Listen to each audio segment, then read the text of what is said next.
So this week's portion, Pikudei,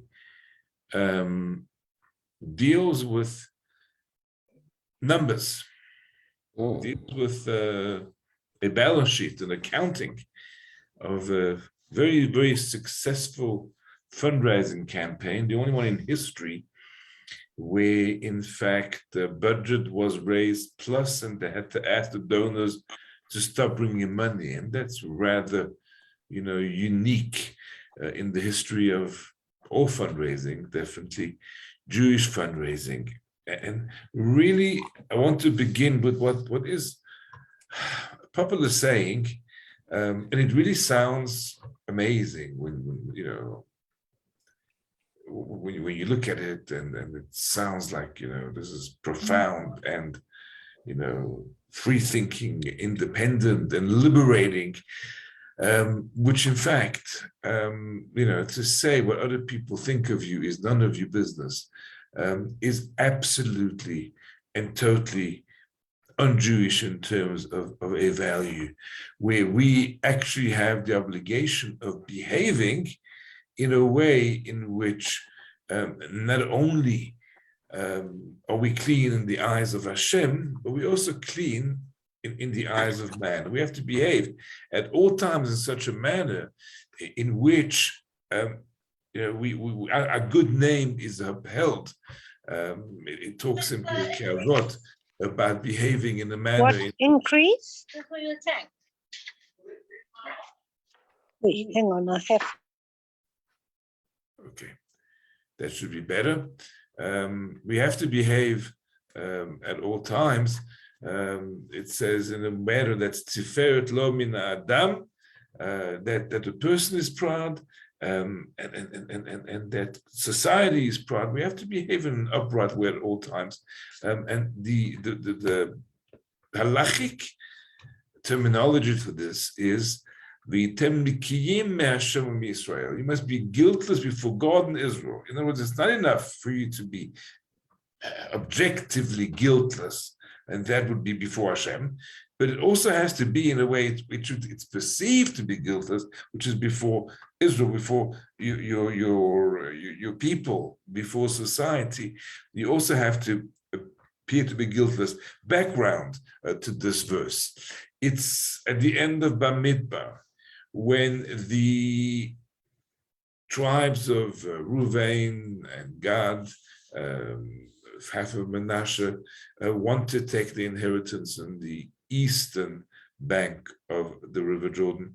And Moshe says, look, the only way we're going to allow this is if you promise that you're going to go fight the war for the conquest of the west of the Jordan as well, with your brothers, and then you will have fulfilled the obligation. And only if you do this, then Moshe says you'll be freed of your obligation in verse 23 from the Lord and from Israel. And those words are Yitem Nikiyim me'Hashem u'Yisrael. You'll be completely free and clean, not only towards the obligation to Hashem, but also towards that of you fellow Jews. And from those words here, the Kiyim Hashem Israel, it's a law that you have to behave in such a way that is upright and is transparent in front of your fellow human beings as well, not just that in your heart it's correct. Therefore, coming back to that very kitsch saying I had up on the screen before, what other people think of you is none of your business. Absolutely not. It is very much a part of your business. Now, why are we discussing this? We're discussing this because the Parsha begins with an accounting that Moshe gives of the collection, this fundraising campaign that I was talking about earlier. And he gives a very detailed accounting of all that was collected and how that was all disbursed. This is in keeping with, you would think, why would Moshe Rabbeinu need to give an accounting? I mean, if you look at how Hashem actually refers to Moshe, Okay, so great endorsement. This is not your accountant, your auditor, who is getting some testimonials, and you want to make sure that he's trustworthy and isn't going to walk off with your money. This is the best testimonial ever. Hashem talking about Moshe. And this is when there was a bit of a challenge on not his leadership style, but his prophetic style, how it affected his family life, and his siblings challenged it. And Moshe comes, so Hashem comes to Moshe's defense and says, look, Moshe is, as a prophet, totally in a different league, what we would call in 2022, different level. And one of the things that Hashem says is, not so my servant Moses, he is trusted throughout my household. B'chol beiti ne'emanhu. Now, if you got God's endorsement, do you need to worry about giving and accounting in any ways? Is that necessary? It appears that yes, it is crucial to give an accounting, even if Hashem is the one who has endorsed your position. Strangely, the Medrash has a lengthy discussion as to why it's important that Moshe give this accounting and why he felt that he had to do this. And the Medrash says that Moshe wanted to be Nekiyim Hashem Adam, and he uses those very words. He wanted to be guiltless in front of a man. It seems that there was, and they're described as late Sanei Hador. The word is comedians would be the wrong name. They were cynics. Have you seen Moshe? Look at him. It says, "V'bitu acharei Moshe." Moshe went out of the Ohel Moed. They looked behind Moshe. They said, "Hey, have a look. It looks like he's gone up a shirt size or two. His neck is a bit wider." Are you surprised? I mean, he, had this major fundraising campaign for the Mishkan. No doubt, he skimmed a little bit off, off the top here and there, and he's been eating really well. And this is quite obviously why he is looking, really healthy. So, irrespective of who we're dealing with, we have this obligation of coming clean and of being completely transparent in our dealings. There is in the Mishnah a law that refers to the Kohen who went into what's called the Lishka. Now, actually, very timely because we're now 1 month, leading up to Rosh Chodesh Nisan exactly, and on Shabbos we read about the half shekel collection, and that half shekel collection was made. What Jews contributed, and they all brought money into the Holy Temple, and all that money was placed in a chamber that was called a lishka, and the new monies from the new collection had to be used from Rosh Chodesh Nisan onwards. So Rosh Chodesh Adar, they started collecting the money, and this is why on this past Shabbos we had Shkalim. We read about this mitzvah of the collection of the half shekels that will used to purchase the sacrifices in the temple. And on 3 occasions during the year, a Kohen was sent into the Lishkan to come in there and come and take money out, which was then going to be put into the kind of current account out of savings, and the current account that will be used for the sacrifices. Look how the Mishnah tells us that this man must behave, this Kohen who goes into the chamber, okay? He has to dress in such a way that there is no way that he can be suspected of having taken the coin for himself. So no bordered cloak, as in, no lining, what do they call it, turn up at the bottom of his clothing so that you could put some money in, or even shoes or sandals, barefoot, tefillin, where you can kind of hide it under your head. People used to wear tefillin all day, an amulet or anything. If he becomes poor, people are going to say, "Oh, we know why he's lost his money. That's because he wasn't honest with the collection." If he becomes rich, people are going to say, "No. Yeah." So we have the duty and there we go, to be guiltless before the Lord and before Israel. And that's, of course, the quote that I showed you earlier on from Numbers 32:22. So Moshe is going to feel the need to give a full accounting of everything that was donated to this fundraising campaign of the Mishkan. It's very important. Of course, that's going to be gold, silver, and copper. The main materials. There are also various other materials that were used for the clothing of the Kohanim, threads and wools and linens and so forth. But the major fundraising campaign, of course, was gold, silver, and copper. And let's look at that. And let's look at Moshe's accounting. And here we go. So the first thing he discusses is the gold. And Moshe says, here's the gold. And there's a total here of 29 talents, 730 shekel by sanctuary weight, because I think the sanctuary shekel was slightly larger than the regular shekel, which was used out there in the street. Just to give you an idea of the weight of a talent, if I'm not mistaken, is 30 kilograms, 30 kilos. So 29 talents, that's a lot of gold. Just think of the value of that, even before the Ukraine crisis and the rise in the price of gold. So we're talking about a lot of gold, 29 talents, 730 shekels. Then we get to the silver, and the Torah tells us that he collected the silver, and that was, how much do we have here? 100 talents, 1,775 shekels. Now remember, the silver was collected via the half shekel. And a quick calculation, there were 603,550 men. The census and therefore the half shekels were collected for men between the ages of 20 or 60, because it was at the same time also a way of counting the population, particularly as they were about to begin the conquest of the land of Canaan, or at least they were scheduled to. That got delayed by a generation or so, but at that point they had planned to, they were proceeding onwards to conquer Canaan. They needed to know how many people were ready there to enlist in the army. So they counted 603,550 men.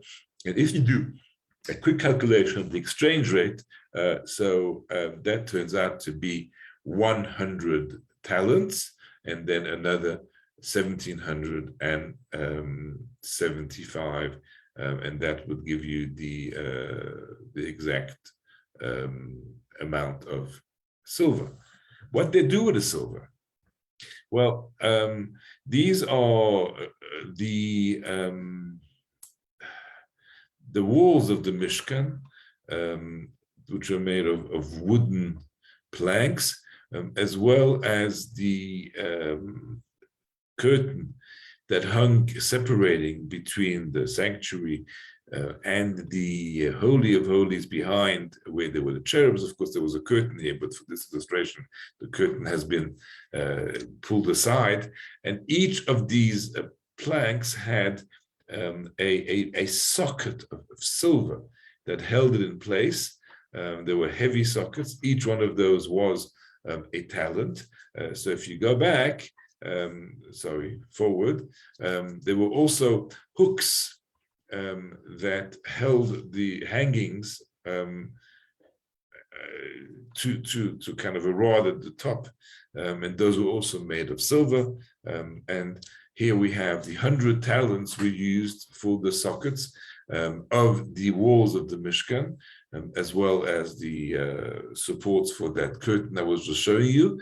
And there were 100 sockets, a talent each, so that's 100 talents. And then the 1,775 shekels, those were the hooks for the posts, as I showed you earlier, that the curtains were hung on. And then there was the copper. And here we're told that there was 70 talents, 2,400 shekels, and this was made with the chatzer, the courtyard around the Mishkan, the open area, also had kind of beams that supported the curtain that was going to form the large courtyard, and that also had sockets at the bottom to keep them in place.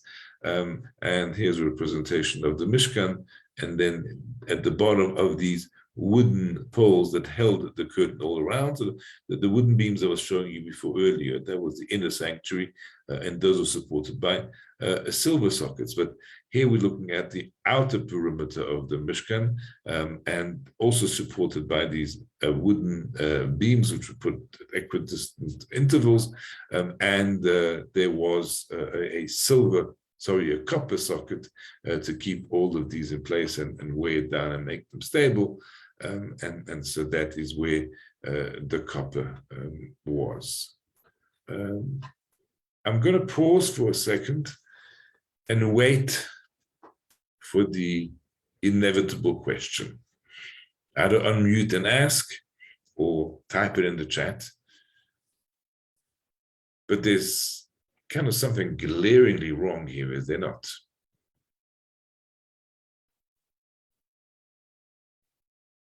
Yes. I think, if I'm not mistaken, you have the ability to unmute, but everyone's shy.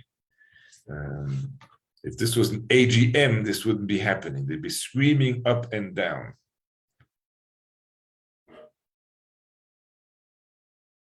I'm going to go back.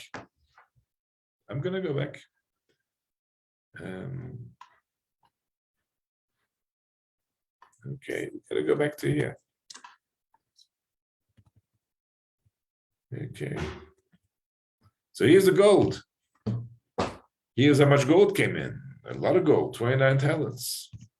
Here's the silver. Here is how much silver came in. And here's what we did with the silver. Here is the copper. This is how much came in, and this is what we did with it.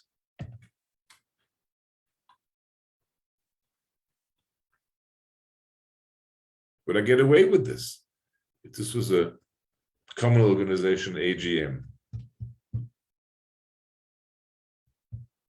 Verschlafen, everybody. What was done with the gold? We're told how much gold. We're not told what was done with it. We're told how much silver and what use was put. We're told how much copper and what use was put. But we're not told what was done with the gold. How do we explain that Moshe gathers the Jewish people, that he is giving them an accounting, which is income and expenditure, and he kind of skips over the most expensive, most valuable part of this fundraising campaign. What happened to the gold? So let me spend a few moments. Gold for the altar and for the Holy of Holies and the cherubim. Indeed, yeah, but he doesn't say that. He doesn't say so.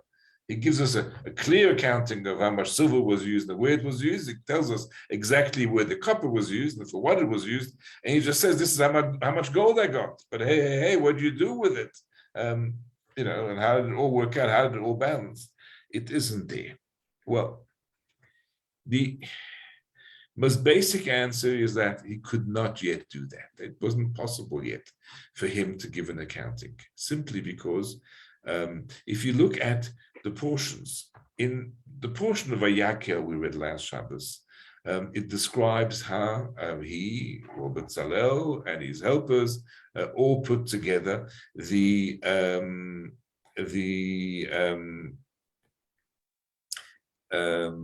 various components of the architecture of the Mishkan, the shape of the frame of the Mishkan, and the various objects in the Mishkan.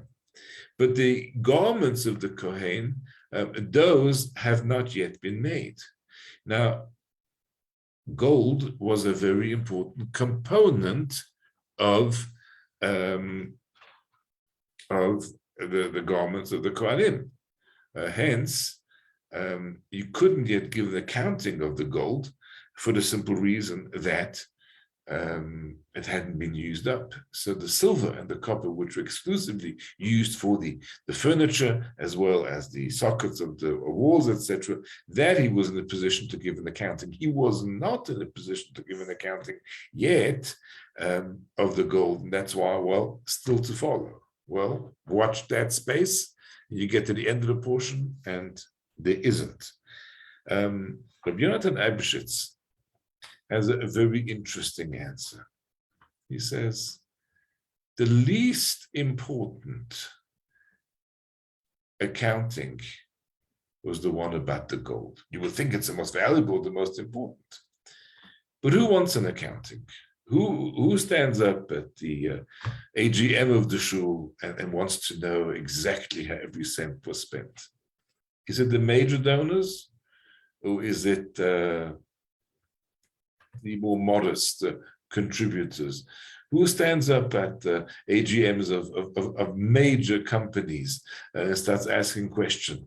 The person who's got the 35% share in the company, or the old lady who's bought 2 share certificates 100 years ago and comes to the AGM and starts giving the directors a hard time? Human nature is that. It's the people who give the silver and the copper who want to know how every last cent of the contribution was used. So Rabbi Yonatan Eibeshitz, the major donors, the one who gave the gold, they're not the ones who trusted Moshe. And so hence, it was most important to give a very detailed accounting about the silver and about the copper, and least important to give an accounting about the gold. But nonetheless, we're talking before about being totally accountable and transparent. Where does that go? What happened to that? Well, let me share with you a very interesting anecdote, which is actually quoted in Rashi on the portion. There was between the top verse and the bottom verse a very long and awkward pause. Moshe found it very easy to account for the major use of the silver, the 100 talents of silver. He immediately was able to give an accounting. It was 100 talents. There were 100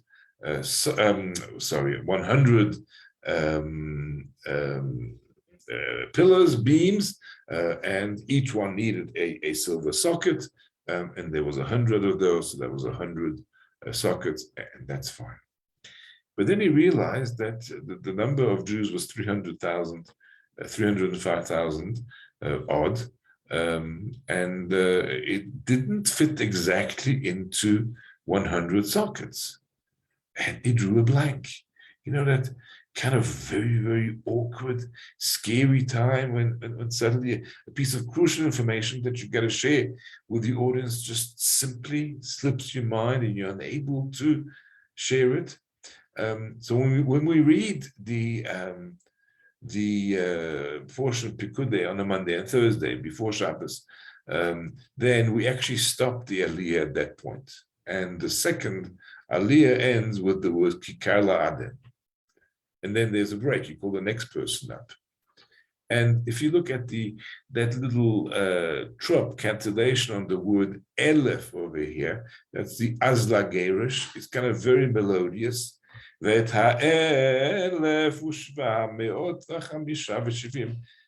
Almost triumphant. Says Rashi, what happened was, Moshe suddenly remembered, and the Medrash says, what happened was a heavenly voice rang out and says that 1,775 shekels were made for the hooks for the posts and the overlays for their tops and the bands around them. And that's where that 1,775 comes out. And that's how the silver actually balances to the last, half shekel, in fact, not shekel, but last half shekel indeed. So in the middle of Moshe's report back comes this heavenly voice booming out and confirming that Moshe's accounting is absolutely spot on. At that point, there is no need to any more question any more accounting in it. So the Jews never came back to Moshe and said, well, could you, now that you finished doing the garments of the Kohanim and you used up all the gold, could you give us a breakdown? Once Hashem has interfered in the middle of the AGM of the report back, and that's it. You stop asking questions. You realize that all is clearly above board. Interestingly, this is maybe another and final reason why Moshe didn't give an accounting of the gold. If you actually start to tally it up, and there was somebody, unfortunately, she's here anonymously as Galaxy 17 Pro, and I couldn't see. Oh, there we go. I can see now. Yeah, the camera is on. So thank you. This is, yes, and I can see you now. And thank you, Evelyn. So yes, we can look and we can see gold was used for the menorah. Gold was used for the cherubs and the cover of the ark. Gold was used for this and for that and for the altar. And if you start adding it all up, it is well in excess of the 29 talents of gold.